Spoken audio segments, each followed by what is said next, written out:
Damos la bienvenida a Jerez a don Antonio Ledesma, el líder opositor venezolano, y le agradecemos que nos conceda esta entrevista para el diario digital elmira.es. Don Antonio, saludos. Muy agradecido por esta oportunidad de conversar contigo y, por supuesto, que sea este diálogo un pivote para que podamos llegarle a muchos hogares aquí en Jerez y yo diría que en toda España, porque esta es una entrevista que se van a difundir por las redes de Mira y por supuesto que estoy seguro que vamos a estar en la mesa de muchos sevillanos y españoles. Ha venido a Jerez para presentar la novela de José Antonio Salas, ¿Por qué no te callas? ¿Cuánta verdad hay en este libro? La verdad comienza en la primera página, en el prólogo que tuve la oportunidad de escribir a solicitud de los artesanos de esta obra maestra, y cierra con la última letra. Es una novela y como toda novela, por supuesto, presenta un ramillete de ficciones, pero así cuando uno ve una serie en Netflix que nos advierten es inspirada en hechos reales, esta novela se inspira en hechos reales y lo que han hecho sus escritores es entrelazar todos los acontecimientos que han hundido a Venezuela en la actual tragedia. Es un relato verídico de esta catástrofe humanitaria que comenzó con estas azonadas militaristas que encabezó Hugo Chávez y que se ha podido detener si hubiese tenido los resultados que todos creíamos posibles cuando el rey Juan Carlos le lanzó esta frase a Hugo Chávez en una cumbre iberoamericana: ¿por qué no te callas? Estamos en la provincia de Cádiz y quiero preguntarle cómo vivió allí en Venezuela el momento en el que nuestra capital en el año 2015 le otorgó el premio Libertad Constitución de Cádiz. Me sentí algo libre porque en ese momento, cuando me llega la noticia, yo estaba cumpliendo prisión y por supuesto fue un homenaje más que para mí a los presos políticos, a todos, civiles y militares, y más que para los que estamos vivos o hemos podido sobrevivir, para las víctimas. Fue como un homenaje póstumo para todos los que han muerto a manos de la dictadura de Venezuela. Y para mí ese es un laurel que valoro mucho, que llevo en mi hoja de vida, no para vanagloriarme, no para flotar en el orgullo, en la vanidad personal, sino como un reconocimiento a la lucha que venimos dando los venezolanos, que no nos resignamos a vivir bajo el yugo de la tiranía. Por eso este premio, viniendo de Cádiz, que es una ciudad que quiero conocer, por cierto, porque por allí está la Carraca, donde murió uno de los grandes próceres venezolanos. ¿Cuál es su situación ahora mismo, una vez que el régimen de Maduro ha solicitado a España su extradición? Bueno, en Venezuela era preso político. Yo pagué un enjaulamiento injusto de más de 1000 días. Fui sometido a todo tipo de vejámenes. No solamente se profanó mi hogar, que convirtieron en casa por cárcel, sino que la persecución escalaba hasta la propia familia. Quienes me están viendo y escuchando a través de esta conversación contigo podrán buscar en las redes sociales para que puedan constatar si lo que estoy diciendo es cierto o no. Y allí, si buscan Mixi Capriles de Ledesma o buscan a cualquiera de mis parientes más cercanos, encontrarán imágenes de cómo acosaban a mi esposa y a mis hijas cuando iban, por ejemplo, a tomar un avión hacia cualquier parte del país o del mundo, cómo le dispararon en una oportunidad a mi hija cuando estaba ingresando a la Universidad Católica Andrés Bello, cómo motorizados, encapuchados seguían a otras de mis hijas, cómo fui sacado de mi oficina siendo alcalde metropolitano de Caracas en ejercicio, elegido por más de 800.000 ciudadanos, un pelotón de 25 hombres que subieron a mi despacho en el piso 6 de la Torre Exa de Caracas, exhibiendo fusiles, luego más de 80 bajos que rodearon el edificio, tanquetas, disparos al aire. Podrán ver también cómo fue sacado este ser humano de su casa por cárcel una madrugada. Se hizo muy famoso el grito de una vecina: se llevan al Ledesma, se llevan al Ledesma. Y todo ese hostigamiento y la falta del debido proceso fue lo que me motivó a autoliberarme y a emprender una fuga que tuvo comienzo a las 8:30 de la mañana del día 16 de noviembre del año 2017, que hizo posible que después de pasar más de 40 alcabalas y recorrer casi 1000 kilómetros, pudiera poner un pie en Cúcuta, tierra colombiana, y de allí tomar un avión hacia Madrid, de donde vivo desde que me fugué. Y ahora aquí en España soy un perseguido. Como usted lo acaba de recordar, el régimen madurista ha solicitado para mí orden de captura. Han dirigido un escrito al gobierno de España, a las autoridades de España, solicitando mi extradición. Hace 2 meses, 3 meses, mandaron una comunicación a la Fiscalía. Yo he citado a la Fiscalía de Madrid, me negué a declararle a ese parapeto que llaman Fiscalía en Venezuela. Me han acusado de lo que usted menos se puede imaginar, y de allí que me siento en España como un perseguido político, pero aspiro que las instituciones democráticas de España no se presten a estas maniobras de la dictadura venezolana. Su vocación política empezó desde muy pronto. Militó en el Partido Acción Democrática de Rómulo Betancourt, Rómulo Gallegos, Carlos Andrés Pérez. Fue diputado regional, fue diputado en la Asamblea Nacional, fue gobernador con Carlos Andrés Pérez, senador, fue también vicepresidente del Senado, un amplio periodo antes de la alcaldía. ¿Puede resumirnos brevemente su actividad en ese amplio periodo?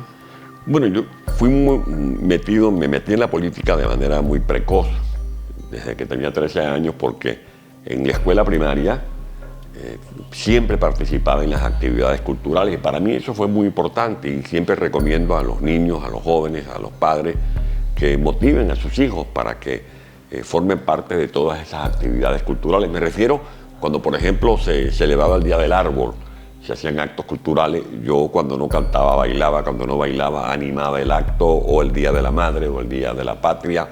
Eso ayuda a desinhibir a la persona, a estar montado en una tribuna cuando apenas tenía 8 o 9 años de edad. Y luego en el liceo, cuando cursé los estudios de bachillerato, me incorporé al movimiento estudiantil. Fui candidato a presidente del Tribunal Disciplinario del Centro de Estudiantes, y desde entonces he tenido una carrera sin ningún tipo de tregua a los descansos ni a los años sabáticos. Ha sido una lucha continua, y he asumido la política como un apostolado, con una verdadera vocación de servicio. Y he aprendido y sigo aprendiendo, porque la vida es un libro abierto, es la verdadera universidad, la vida que nos va tallando, que nos va formando, que nos va puliendo y dándonos consistencia para poder sobrellevar los momentos de gloria, de triunfo, de satisfacción, pero también las adversidades que nos tumban. Y ahí es donde uno es sometido a prueba para decir: me caigo, pero me vuelvo a poner en pie. Bien, pero luego, después, en el año 2000, creó otro partido, Alianza Bravo Pueblo, con algunos sectores del partido anterior. ¿Qué le llevó a esa decisión? Bueno, mi carrera dentro de Acción Democrática llegó, diríamos que a la cúspide, porque llegué a ser el miembro del comité político más joven. Tenía yo 27 años y ya era miembro de la dirección nacional, codo a codo con los grandes próceres de la organización. Y hubo una posición refractaria a los cambios. a la necesidad de adaptarnos a los nuevos tiempos.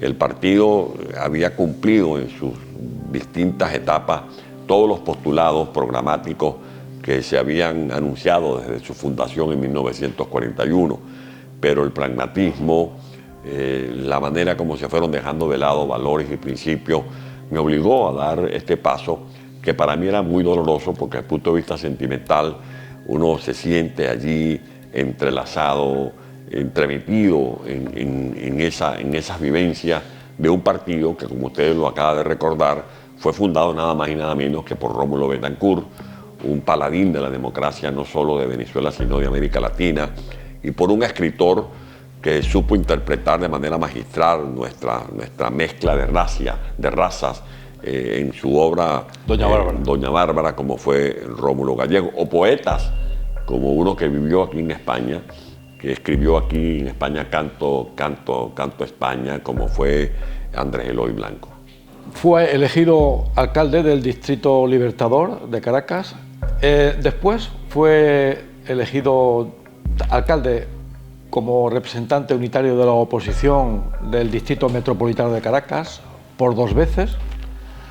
Y llega el momento en que se ve obligado a hacer una huelga de hambre porque no tiene fondos el ayuntamiento ni siquiera para pagar el sueldo de los empleados.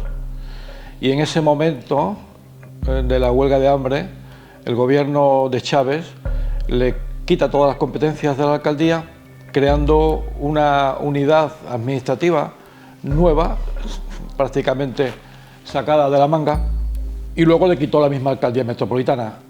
Ya en esas fechas, alrededor del año 2009, en esas fechas ya eran conscientes los venezolanos de que se estaba viviendo realmente bajo una dictadura.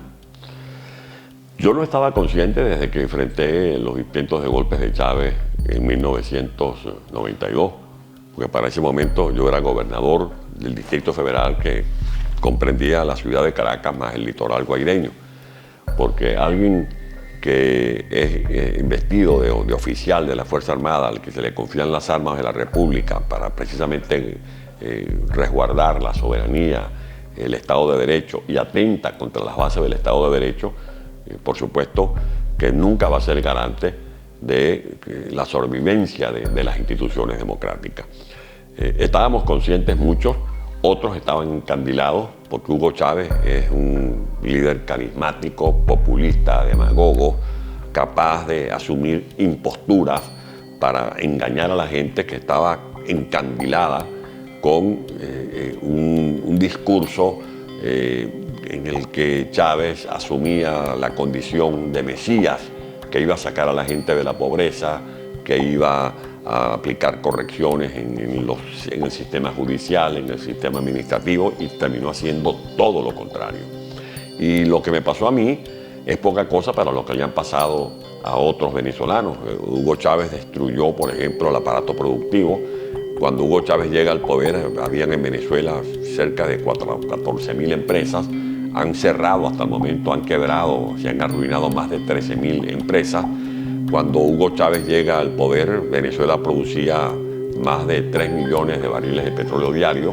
Actualmente estamos produciendo por debajo de los 600.000 barriles de petróleo diario. Teníamos una economía en pleno crecimiento.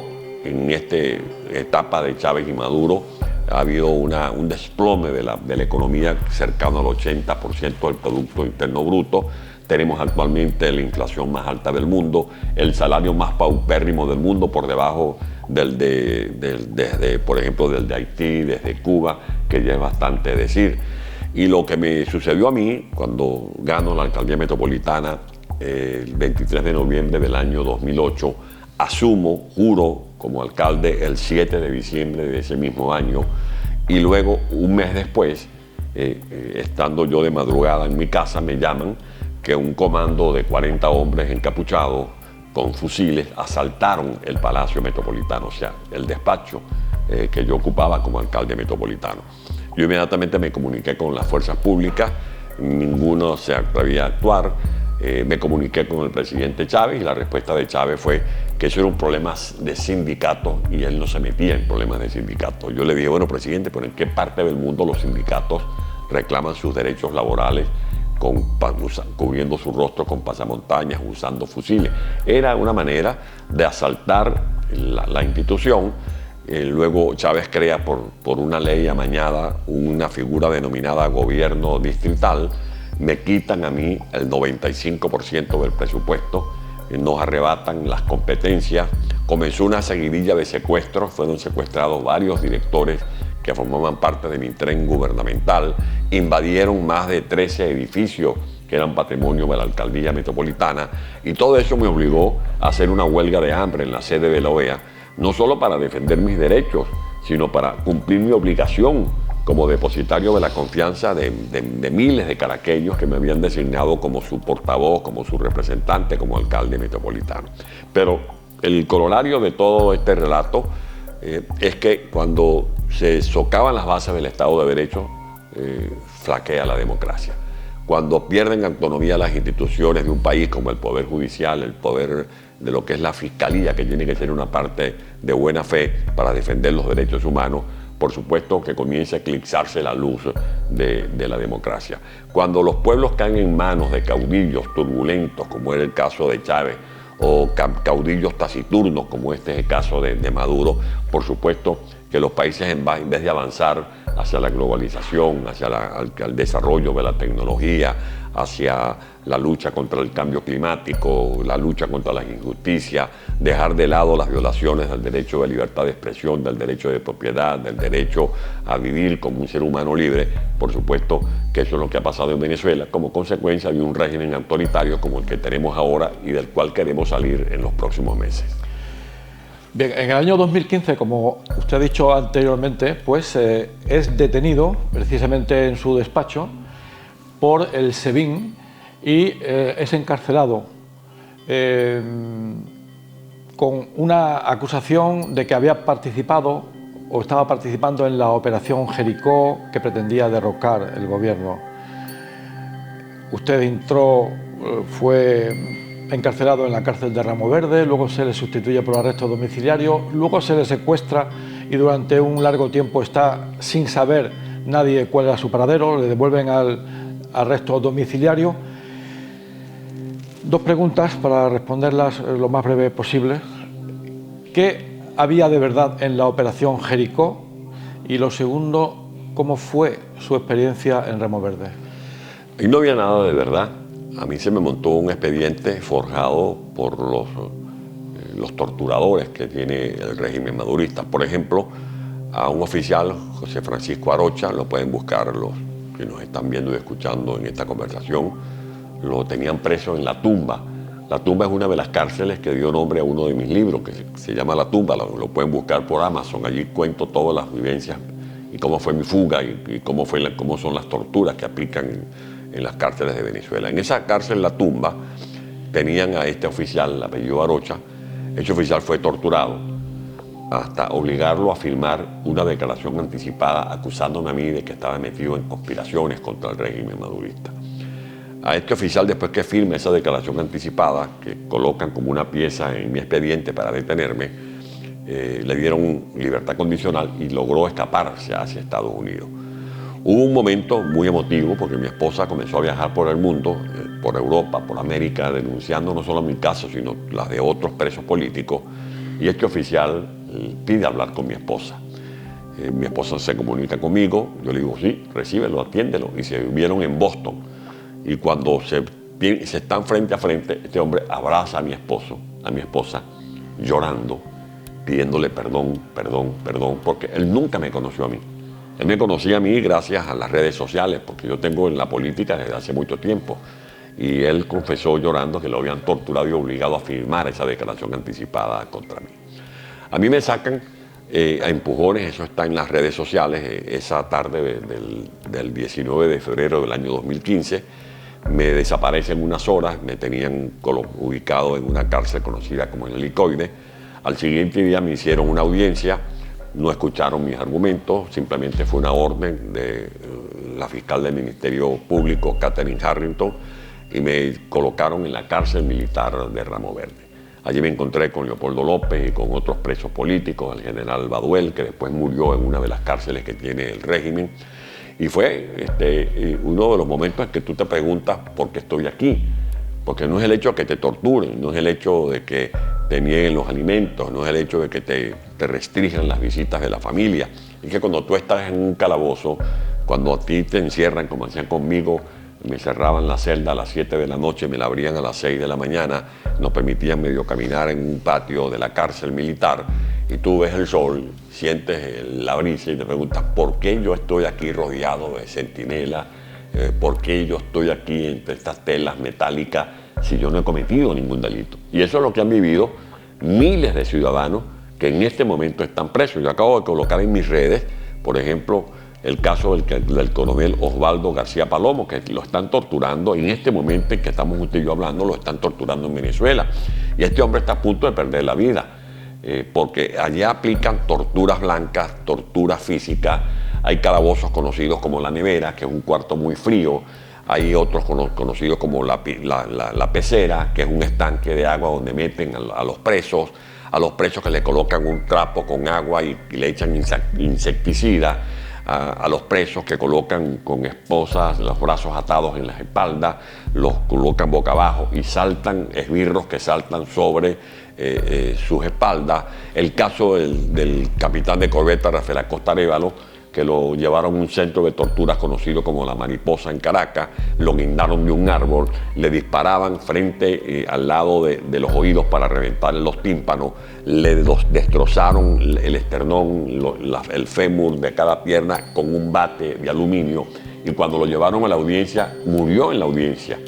Al concejal Fernando Albán lo tenían en la cárcel La Tumba, lo torturaron aplicándole electricidad en los genitales, lo ahogaban en un tobo de agua, le aplicaban el paño sobre la nariz y la boca también con insecticida, le daban golpes con unos aparatos que supuestamente no dejan hematomas, y se les murió en la tortura. Y luego, para simular que es que no lo habían torturado, sino que murió por muerte natural, lo llevaron al piso 10 de ese edificio y lo lanzaron desde un ventanal y cayó el cadáver al suelo. Después se pudo lograr investigar que fue que lo habían torturado. Yo pudiera aquí pasar 1, 2, 3, 4 meses, pudiéramos leer el libro ¿Por qué no te callas?, de José Antonio Salas, de Saldaña, de Geme, etc. Y allí todo lo que se escribe como ficción es verdad, porque en Venezuela opinar es un delito, como hicieron conmigo.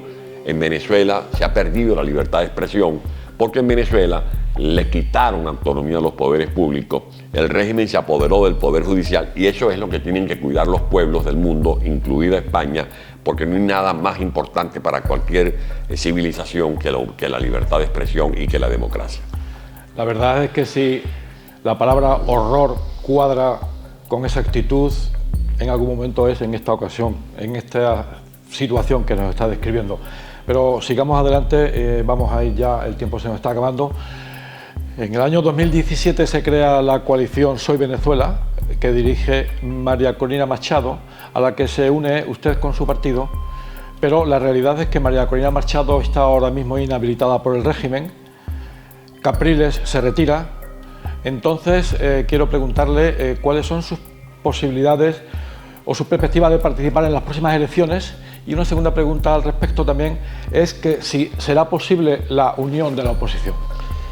La oposición se está uniendo de abajo hacia arriba, porque María Corina Machado, a quien usted acaba de citar, mi gran compañera de lucha, es hoy por hoy un fenómeno político social.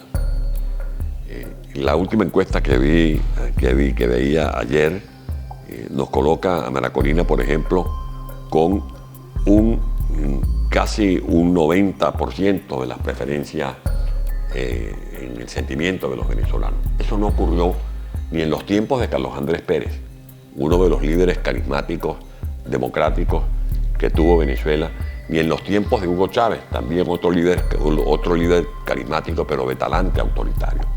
Y María Corina está uniendo a los venezolanos de abajo hacia arriba. Ayer, precisamente, cuando venía con el doctor Salas y María José y mi esposa desde Sevilla hasta Jerez, venía viendo por Instagram un acto en el que uno de los precandidatos, el doctor Superlano, declinaba a favor de María Corina Machado.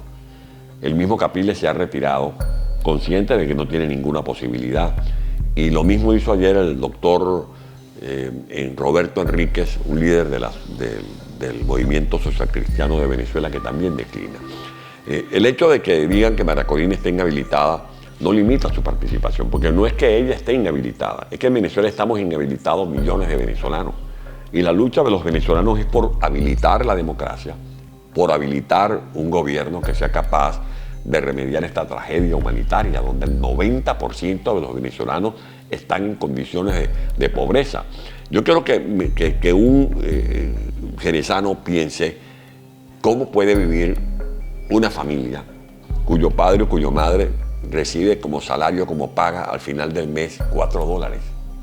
Yo digo esto y a veces me siento incómodo porque de repente el señor que está aquí con la cámara, el periodista que está haciendo la fotografía, los que me están viendo, usted mismo que me está interpelando dirá, bueno, este hombre me estará diciendo la verdad, porque es surrealista que en un país petrolero como Venezuela, que fue reputado años atrás en España y en toda Europa como uno de los países más ricos del mundo, a donde se fueron miles de españoles a buscar oportunidades que las consiguieron gracias a su esfuerzo y a su espíritu de superación, un padre de familia dependa de un salario que no supera los $4 al mes, o sea, menos de 4 euros al mes. Que un maestro que incluso con estudios de posgrado tenga que desertar del sistema educativo porque ese maestro, el salario que redondea no supera los 10, 12 dólares al mes. Esa es la tragedia. Y esos son los venezolanos que están inhabilitados para poder comer, para poder vestirse, para poder atender esos servicios de salud.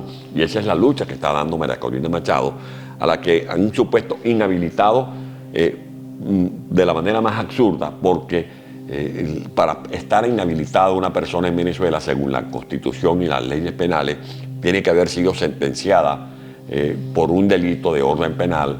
Y eso no ha ocurrido nunca con el caso de María Corina Machado, que no ha sido funcionaria pública, ella fue diputada, pero no ha sido ni alcalde, ni gobernadora, ni ministra. O sea que lo que hay contra María Corina es una patraña que estamos desmontando precisamente con la lucha determinada del pueblo venezolano. Bien, en el año 2017 usted se vino huyendo a España, llegó a finales del año y solicitó el asilo. Le quiero preguntar si realmente se le dio en España la condición de asilado.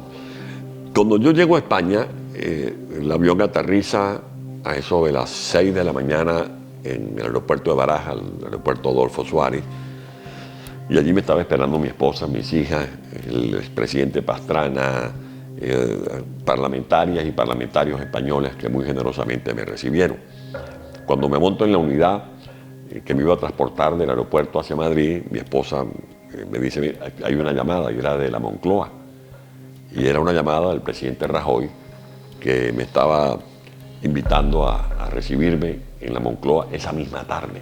A mí eso me emocionó mucho porque no lo sentí como una distinción hacia el nuevo visitante de España, sino como un gesto de solidaridad con Venezuela. Esa misma tarde el presidente me recibió en la Moncloa. Allí hablamos de la posibilidad de que se me otorgara la nacionalidad española por vía excepcional, también el asilo.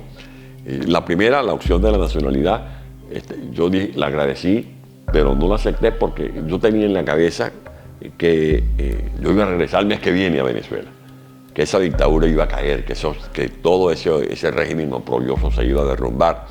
Y luego lo del asilo, hablando con el ministro de Justicia que maneja estos menesteres, posteriormente decidí que no era el mecanismo más apropiado, porque si me daban un asilo me iba a limitar mis desplazamientos, no en España, pero sí, por ejemplo, mis viajes hacia América, porque yo estoy dedicado a dar conferencias, a participar en reuniones como la que acabo de sostener recientemente en Washington, a donde acudí a participar en un seminario y encuentro con distintas personalidades.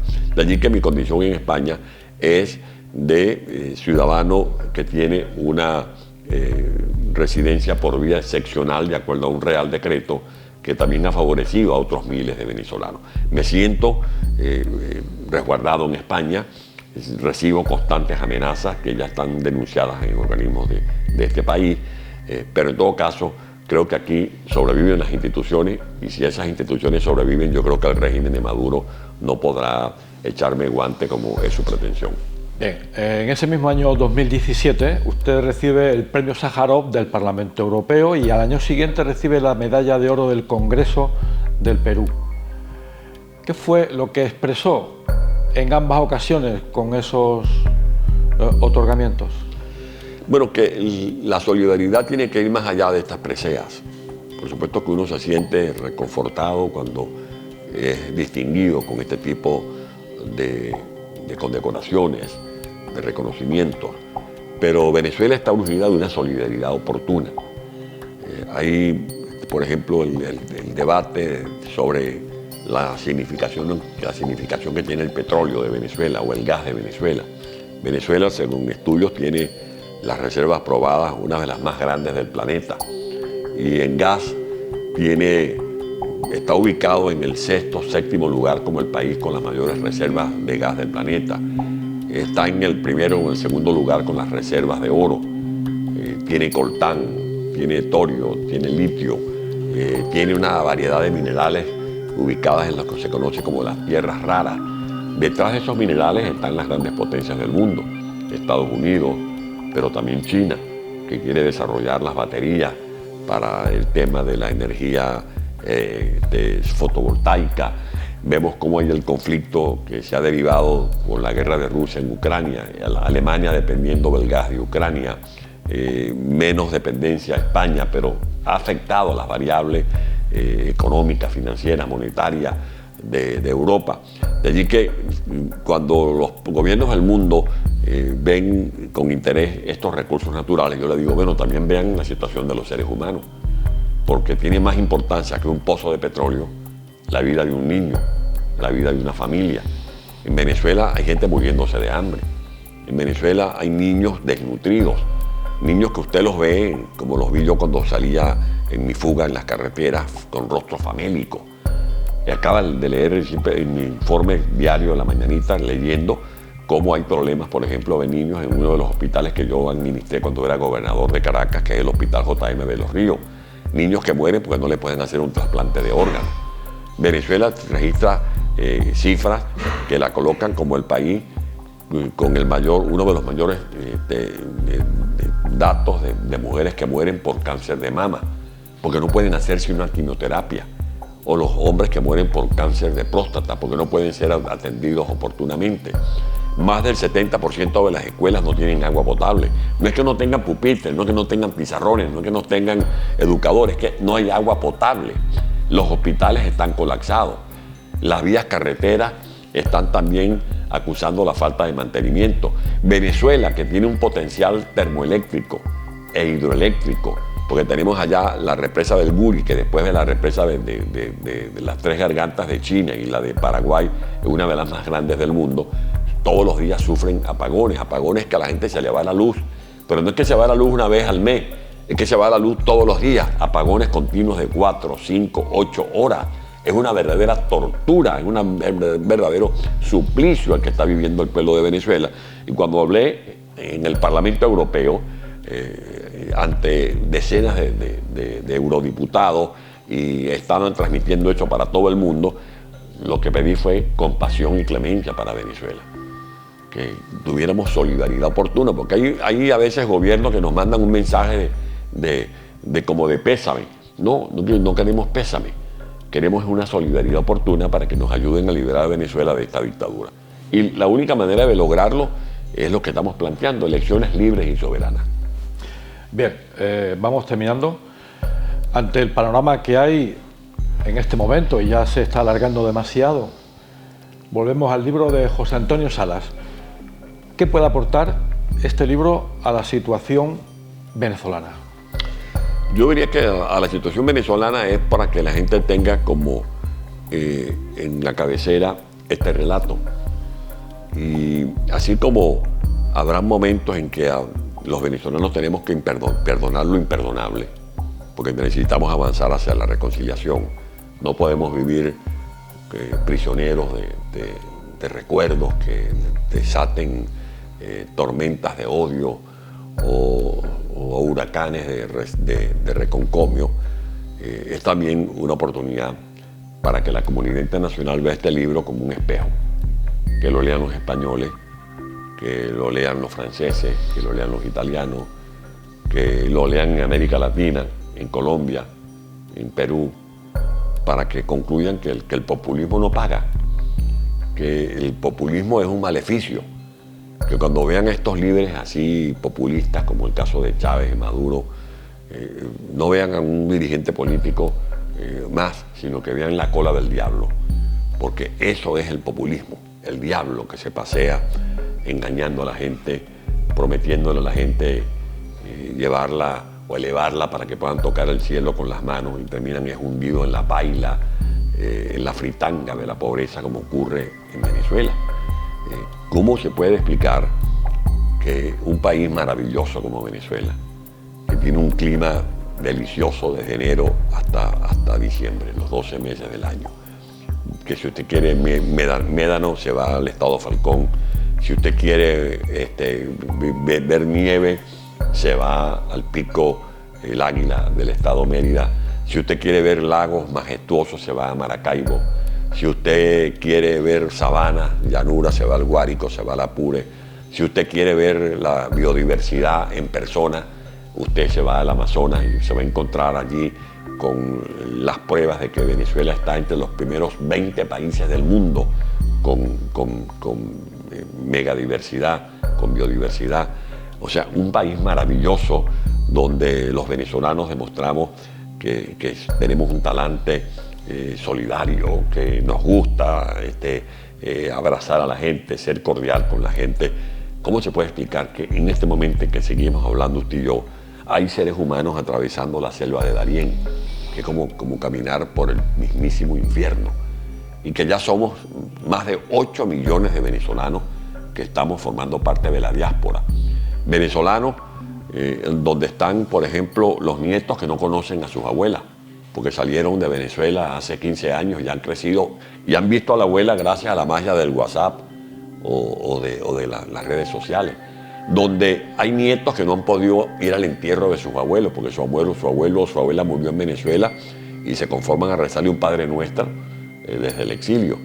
O hay hijos que no le pueden pedir frente a frente la bendición a sus hijos, como solemos hacerlo los venezolanos. Yo cuando hablaba con mi madre, que en paz descanse, si hablaba con ella 4 veces en la mañana, le pedía 4 veces en la mañana la bendición. Si volvió a hablar con ella 5 veces en la tarde, le pedía la bendición. Así somos los venezolanos. Pues bien, han destruido la familia de Venezuela. Y estos 8 millones de seres humanos deambulan por el mundo. Aquí en España hay más de 4 millones de venezolanos.